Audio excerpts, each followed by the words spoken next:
Hello guys, good morning সবাইকে। সবাই কেমন আছো? আশা করি ভালো আছো, আমিও ভালো আছি। তো আজকে সিনসাম রান্নাই দেখো। তো এখানে আছে তোমার বেগুন আর গাজর আলু কেটে লইছি। তো আজকে এটি রান্না করুন। আর এখানে পেঁয়াজ কাটতেছি, কারণ গাজর আলু ভাজা যে করুম এটা পেঁয়াজ দেবো। তো আজকে পেঁয়াজ কাটতেছি। তো আমি ঘরে গ্যাসে রান্না করতাম না, চুলাতে রান্না করুন। কারণ কোনো চুলাতে রান্না করি তোমরাও দেখো। তো চুলাতে রান্না করুন, কারণ আমার গ্যাস অল্প, এই কারণে আমি চুলাতে রান্না করুন। তো ওখানে পেঁয়াজ টেস্ট কাটতে লইতেছি, কারণ আজকে এসে এতটুকু রান্না আর করুন ডাইল। আর ডাইল একটা ডাইল বানামু। আর আজকে বাজার ডাইল এই আজকে খাওয়া হয়েছে এতটুকুই।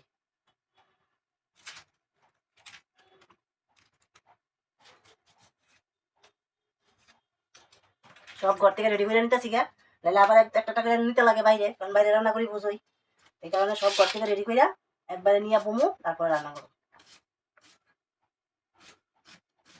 এই দেখো রান্না কমপ্লিট। আজকে রান্নাটা তোমরা দেখাইলাম না। তো এই দেখো এনে হচ্ছে বেগুন ভাজি করছি।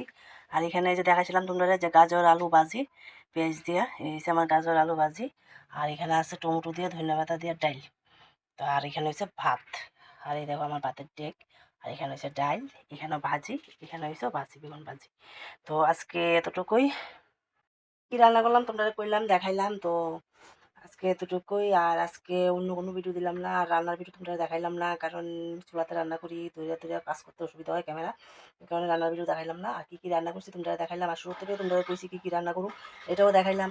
তো কেমন লাগছে কমেন্টের মাধ্যমে জানাইও, আর ভালো লাগলে লাইক করো, শেয়ার করো, আর কমেন্টের মাধ্যমে জানাইও, আর চ্যানেলটা ফলো করে দিও।